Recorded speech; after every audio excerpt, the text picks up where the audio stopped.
Ассалаумалейкум ағайын, Америкадағы жігіт арнасына қош келдіңіздер. Міне Лос-Анджелестің орталығы.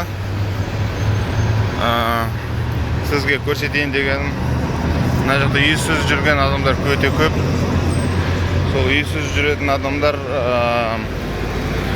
дәретханалар жоқ, әжетханалар. Соны тура орталықта қандай қуыс бар болса, сол жаққа кіші үлкен дәретін атқара береді.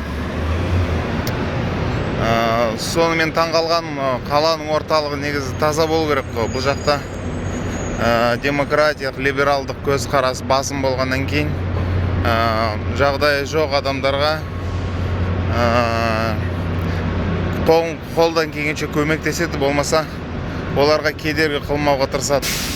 Мысалы, қараңыз, мына біреу сиген, мына жерге көрдіңіз ба? Осындай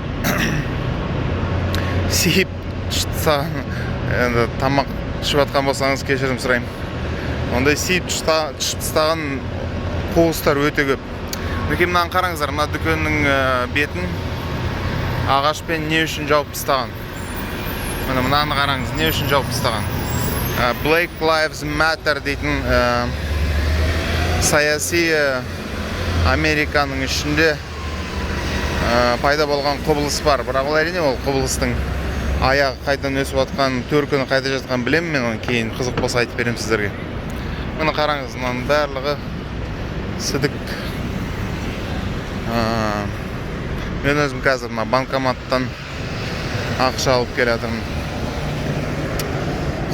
Сол, мінекей. Орталық міне өте лас. Әр нәрсені жерге сызып тастаған ба, шырмайлап тастаған ба, түсінбейсің.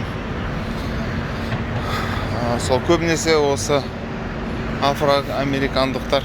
Мұны көрдіңіздер ме? Мысалы, мына жерге қараңыз. Мына бәрі сідік. Мына жерде тіпті боқтың ізі бар, мысалы. Мына Америкадағы жігіт қуама, қайдағы боқ, қайдағы сідік деп айтып жатсыз ғой.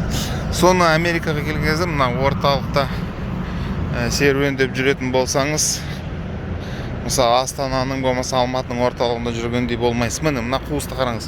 Әп-әдемі қуыс. Мынаны көрдіңіздер ме? Мына жақта әрдайым біреу кіші дәретін атқарады. Сол.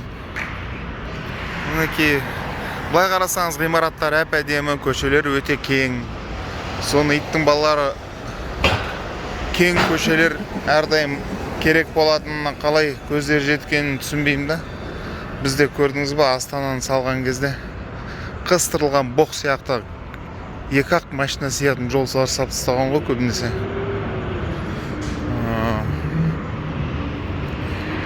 Сол мынау негізі от сөндіретін қызметкерлер пайдаланатын су шығатын жер ғой мына. Соның қасында мына көрдіңіз бе, мына бордюр қызыл болып тұрады. Мына жерге тоқтауға болмайды. Тоқтайтын жер мынандай ешқандай бояу жоқ бордюр болады осындай. Мына менің көлігім. Сол айтып кетейін деген. Мына Американың, Лос-Анджелестің орталығы осындай әдемі негізі. Бірақ таңғалмаңыздар, үйсіз жүргендер өте көп.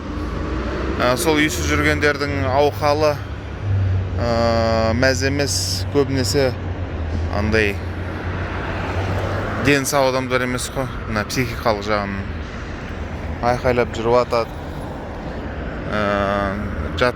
жатады осы жерлерде.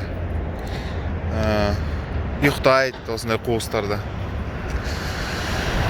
Негізі жаның ашиды, бірақ бір жағынан сол ауруларға жаның ашиды, ал ауырмайтындар да жатады сөйтіп. Ауырмайтындар жұмыс жасағысы келмейді, тек сол садақа сұрап жүреді, сол садақаға өмір сүреді. Мына жақта садақамен аштан өлмейді ешқашан ешкім. Қыста, жазда жылы сол осы көшелерде ұйықтай береді, бірақ андай жылылау көрпелерді алып алады өздері. Сөйтіп анда дүкендегі тележка бар ғой, сол арбамен жаңағыдай заттарын ары-бері тасып жүреді, қарап отырсаңыз. Кейін тағы бір көрсетем ғой. Ал енді қазір өзімді көрсетейін. Ал Америкадағы жігіт арнасында болыңыздар, қалыңыздар.